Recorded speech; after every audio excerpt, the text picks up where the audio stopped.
Yeah, today's show is about ambivalent love songs. And I have to confess that feelings of ambivalence about things, about jobs, about relationships, about what I'm doing with my life has really been a big thing for me in my whole life. One of my personal curses is that I can see many sides of things. I can always see the other person's point of view in a discussion. I tend to be able to not. I just tend to be not so confident of myself. I think. I think was it George Bernard Shaw or Bertrand Russell. I get those guys confused when it comes to quotes. Said that the whole problem with the world is that fools and charlatans are so certain of themselves, and wiser people so full of doubts. And that's been my life. That fullness of doubt has been a deal.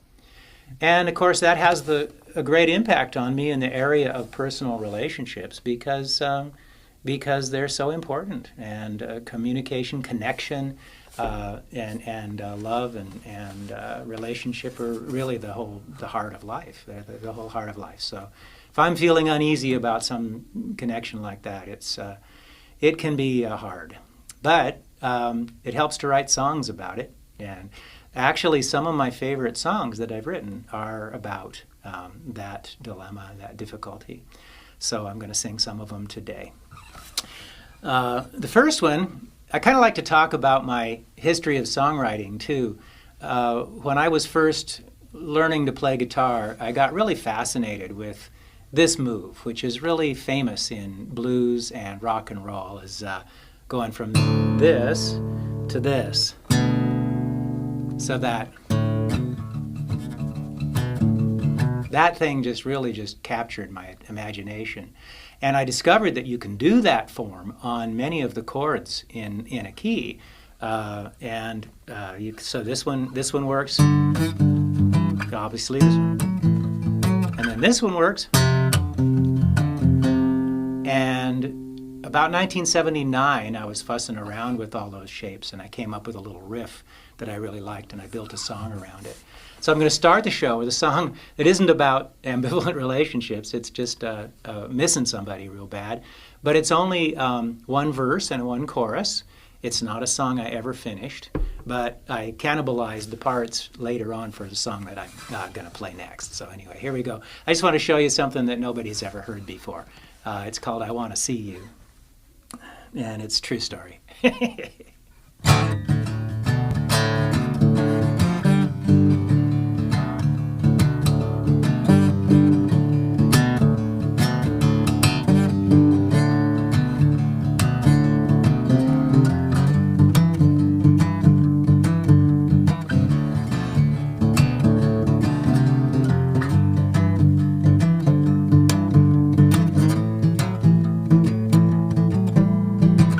All alone in the middle of the night, I felt your kiss so fine. I pressed my fingers to my lips and held you in my mind. I want to see you, I want to see you, ooh, I want to see you bad. I want to see you, I want to see you, ooh, I want to see you bad, so bad, so bad.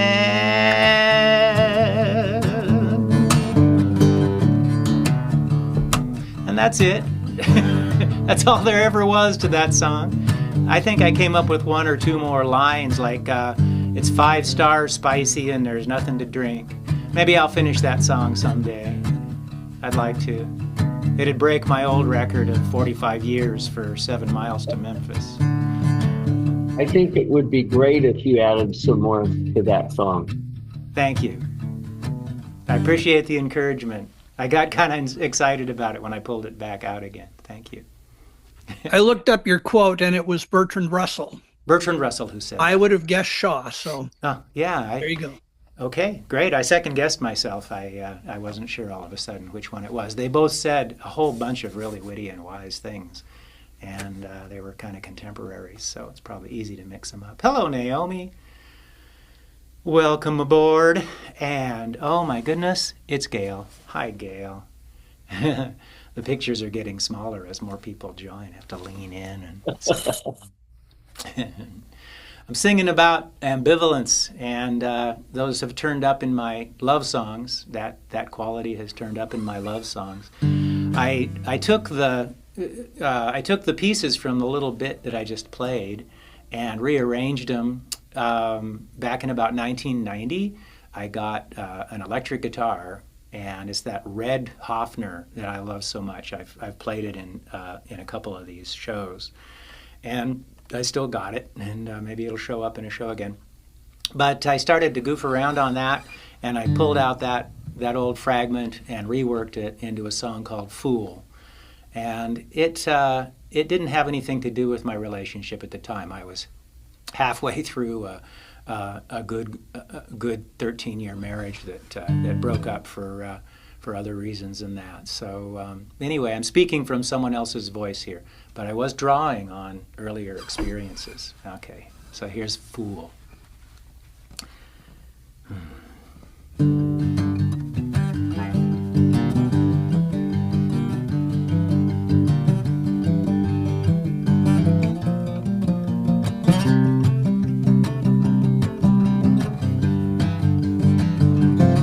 I got my bags all packed and I'm ready to go. I got my guitar sitting out by the door.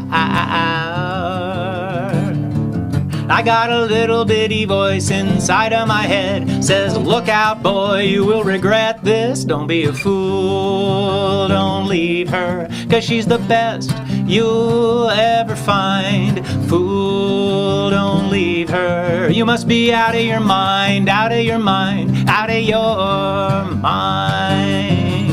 I got the first month paid on a little apartment. I'll be a free man now, I'll be paying my own rent. I'll leave the seat back up and squeeze the tube from the top. I'll never take more than 5 minutes to shop. I'll never see her again, I'll never touch her hair, I'll never kiss her lips, I'll never...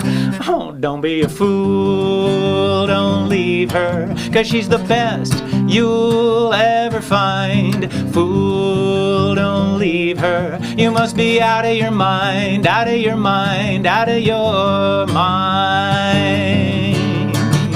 I've never felt like this before. I must be falling in love, and maybe that's what scares me so. I got the gas tank full, I'm ready to ride. I got the free bird playing on the radio.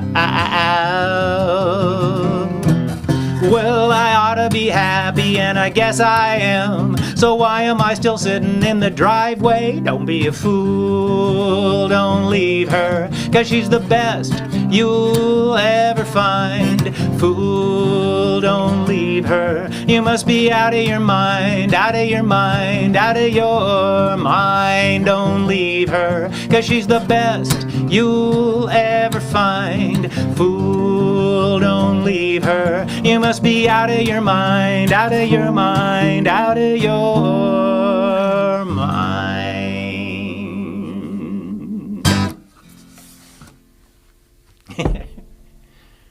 Thank you. So, of course, in that one, I'm making fun of myself, too. I think that's a pretty common guy thing, to be feeling, you know, the tug between their independence and their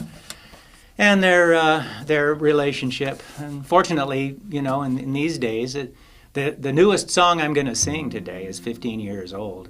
And fortunately, these days, I am not feeling that tug of war at all anymore. I've found a reconciliation between connection and autonomy, and found somebody who's got my same values and is supportive of me, and I'm supportive of her, and it's really good to not feel those things. Well worth celebrating, and and yet they have been a real part of my life. The next song I'm going to sing, I went through a divorce back in 1996, and it affected me strongly for a couple of years. I had just moved to California about 2 years before with my wife and son, and there was this woman at work, and we developed an incredible mutual crush. But since we both were honorable people and we didn't act on it in any way except to be friends and get along really well while I was married. But then when the marriage was suddenly over, and I was heartbroken and all mixed up and everything, but my attraction to my friend at work was just overwhelming. I was head over heels for her. Anybody here familiar with Chuck Jones, the Warner Brothers animation director from about 50 years ago? 75? How long ago? 60, 70 years ago? Brilliant director. And his visual metaphor for the way I felt was eyeballs popping out of your head on springs and going boing, boing, boing. And so I was eyeballs popping out on springs for this gal, and she it was mutual. So we explored it. We went on several dates. We went to Big Sur and went camping together, and just had a wonderful time. And it did become clear to me, somewhat despite myself, and to her much more clearly, that it wouldn't be a good match.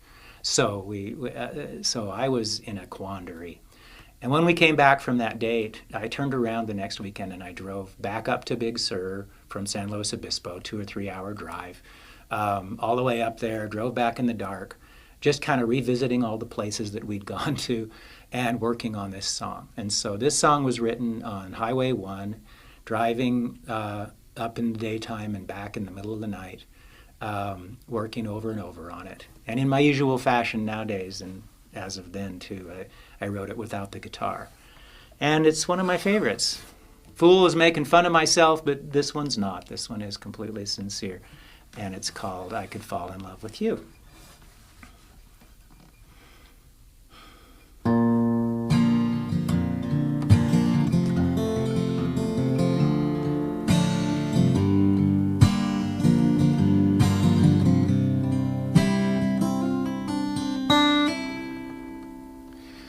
I did not give permission for this thought to cross my mind, for I was married happily, or thought so at the time. I smiled and shook my head and didn't think it anymore. The thought was, there's the girl you came to California for. We must have vowed till death or inconvenience do we part. And now I've got a hole shaped like a woman in my heart. And here it is again, that thought I had so long ago. Was that fate or was it me? This time I need to know. I could fall in love with you so easy and so hard, but I couldn't stand to take the chance I'd ever break your heart. I know there'll be no stopping me if I once let down my guard. I could fall in love with you so easy and so hard. The problem is my heart says you're the perfect love for me. That wouldn't be a problem if my head would just agree. The perfect love forever, I've done that once before. Forever was a dozen years and perfect 3 or 4. And you deserve a fairy tale, a husband and a home. But castles aren't the only things with walls made out of stone. I've seen your heart get broken several times for one of mine, and I'll be damned if I'm the man who'll be the next in line. I could fall in love with you so easy and so hard, but I couldn't stand to take the chance I'd ever break your heart. I know there'll be no stopping me if I once let down my guard. I could fall in love with you so easy and so hard. It only fuels my indecision that sometimes when we're talking, something happens to your eyes. They grow to fill my field of vision, and I want to crawl inside with you and curl up by the fire. And then I almost blurt out something that I shouldn't say, like, will you marry me? Or something equally insane. Of course I always stop myself, of course I'm glad I do. Maybe someday I'll get drunk and sing this song for you. I could fall in love with you so easy and so hard, but I couldn't stand to take a chance I'd ever break your heart. I know there'll be no stopping me if I once let down my guard. I could fall in love with you so easy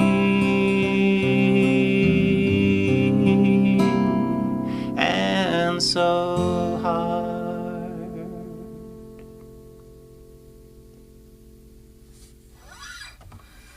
Oh, Gary, that's amazing. Oh, hi, Sorry. sir. Yeah. Hi. My Thank you. phone thinks that I'm in my car, even though my car's in California and I'm in Oregon. So that's why you're not seeing my picture and stuff. But that was a beautiful song, and I can definitely relate.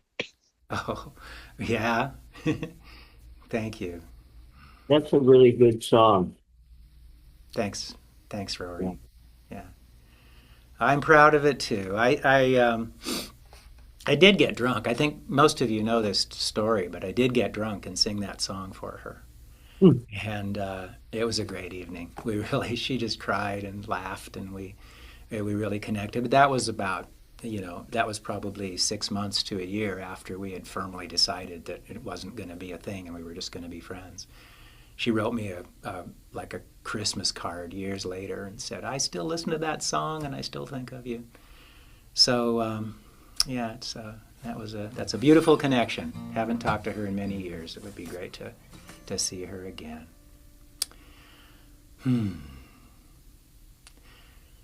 So the divorce was rough. There were about 2 years there where there was a lot of energy going into frustration. It was a very frustrating. We just couldn't connect. She, my wife, and I just could not connect around vital issues that broke us apart. And I thought we could keep it together, and so did she. And we battled it for a couple of years, and finally we had to break up. And I felt really bad about it. I used to drive around country roads, mind you, not in traffic, but I used to drive around like pounding on my steering wheel and cursing and venting my frustration at the dashboard of the car. And if windshields could talk, I think that they would have a lot of stories to tell. And so out of that came this song, which is called "Nothing Is Better Than You." Again, I pulled humor out of it, and it wasn't really about my ex-wife, but it did reflect some of the things I was feeling at the time. So this song is called "Nothing Is Better Than You."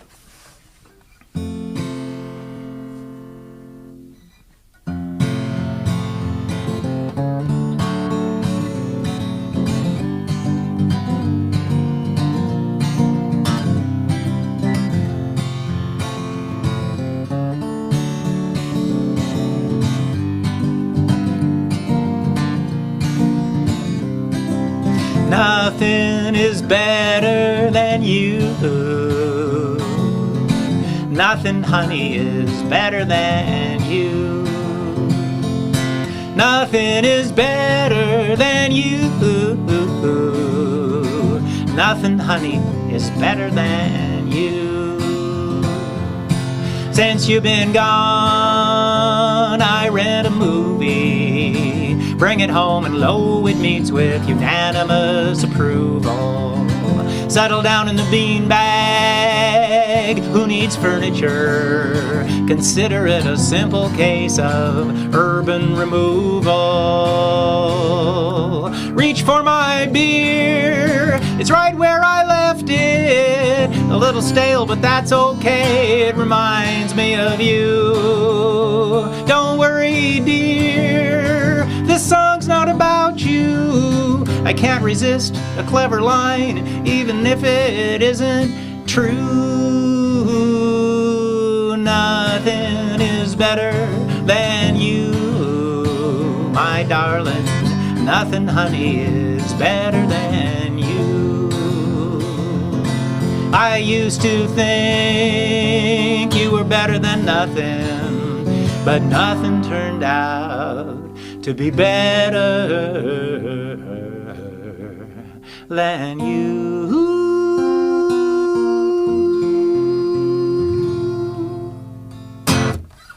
There.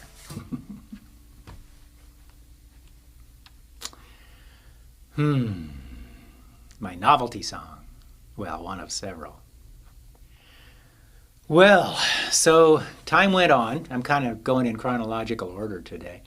And it was about 5 years. There was about a 5-year time span where I didn't date after that divorce. I was engrossed in part-time raising, co-parenting our son with my wife, ex-wife, and working hard, and just really didn't feel like it. Didn't feel like doing any dating. And along came somebody. I got online, ran a profile, and along came a really significant person in my life who, it was another giant crush, only this time it was her that fell deeply in love with me, and I wasn't sure that I could reciprocate. But I didn't have the same wisdom as my friend from work, and instead of saying, I think we better take it slow here, I went ahead and said, yes, let's give this a shot. And it led to an awful lot of very wonderful experiences and an awful lot of inner torment on my part. And about 2 or 3 months into our dating, she was going to come over to my place and we were going to go to dinner. And I was sitting there waiting for her. She was about an hour late. And I had some time to think about this dilemma that I was in. And this song started to come to me. It's a metaphor. It does talk about the 5 years. I'm stranded on a desert island, and finally a ship comes by, and it's her. I only express my trepidations just very lightly and briefly, but the whole song has kind of an overshadowing of the feeling of ambivalence while I'm singing it. It's called Smooth Sailing.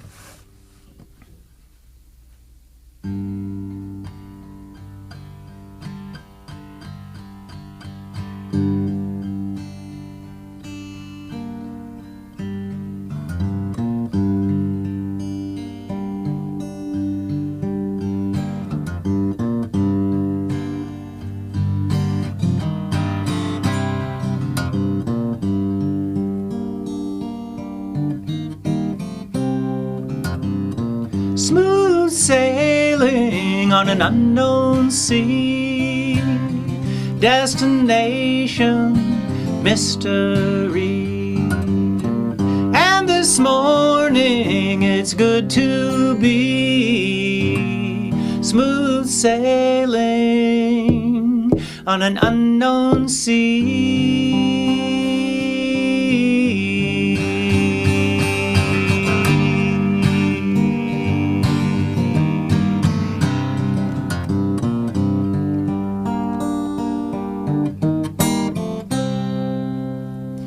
When the hurricane had passed away on a sandy shore, I was cast away. When the sun came out, I was alone on the sandy shore. I made my home. For 5 long years I watched the sea for a sailing ship to rescue me. There were 3 or 4 who passed right by, and then somehow I caught your eye,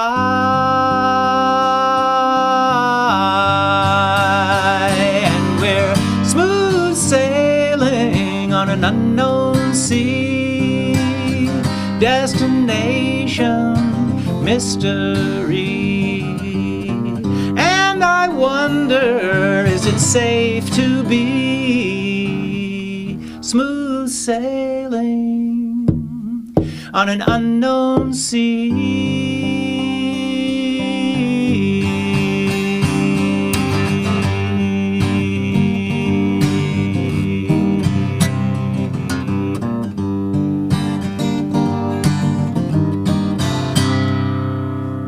Our charts are all from olden days and other trips on the ocean waves. Here be dragons, whirlpools foam, many sail here and few come home, and I don't know why. For all I see is a clear horizon,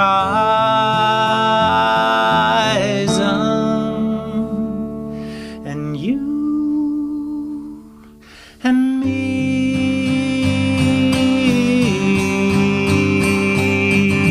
smooth sailing on an unknown sea. Destination mystery, and tomorrow, if it's up to me, we'll be smooth sailing on an unknown sea.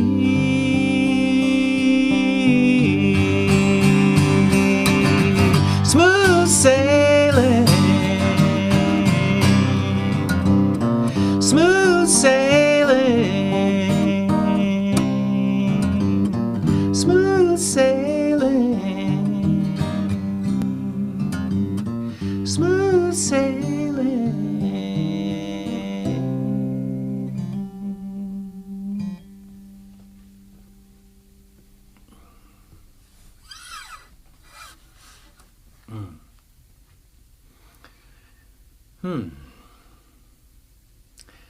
And I leave that song on a musical cliffhanger. Most of my songs resolve, but I decided to leave that one unresolved on purpose.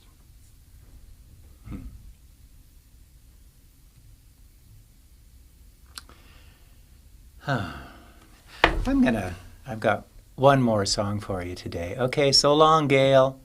Nice to see you. I'm going to go into the chat and paste in oops, that's just for Gail. Everyone, I'm pasting in my contribution, my tip jars again, so that if you are so inclined, you can support the effort. Well, this last one comes from quite a bit later. This is another one that's full of ambivalence, and I hope it's my last ambivalent love song. Yeah, this particular relationship, again, a very important one in my life. We broke up, and I didn't see her for a long time and hear from her or anything. And I got an email from her out of the blue, and there was an explosion in my chest when I got that email. One of the biggest adrenaline rushes I can recall ever having, when I saw her name come in the inbox, and I went, oh, wow. And there was trepidation, and there was delight, and there was excitement, and there was fear, and it all was tied up in one big energizing ball. I had just been praying for a song, which is not something I do very often. I was pacing the floor and and wishing for a song. It had been a couple months since I'd written one, and I was ready for one. And that email came in, and boy, there was my song. And again, it's one I'm very proud of. Somehow, the ones from today are among my favorites. This is called Like a Bell, and here we go. You know the story.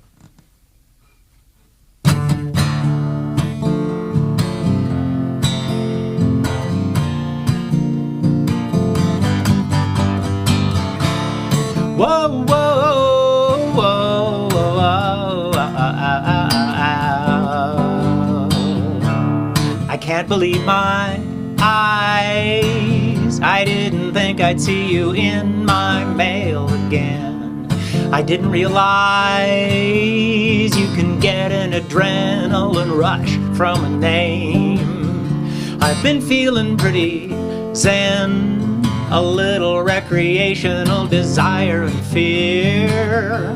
What's this crazy mix of anticipation and blue lights flashing in my rearview mirror? What's happening to me? You got me walking, you got me talking to myself. What's happening to me? You got me singing, you got me ringing like a bell. Whoa, whoa, whoa,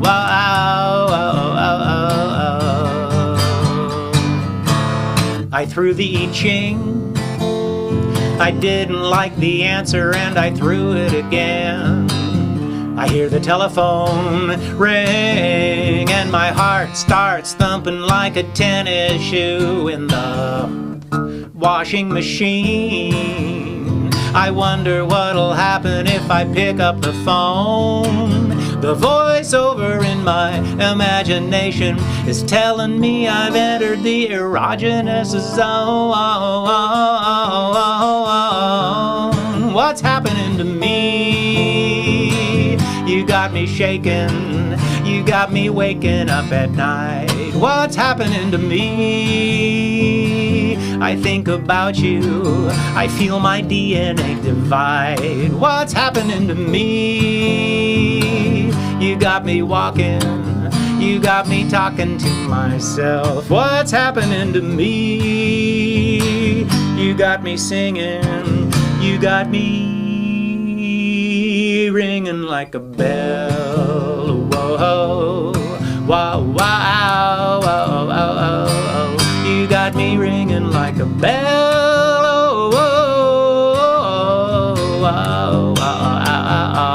You got me ringing like a bell.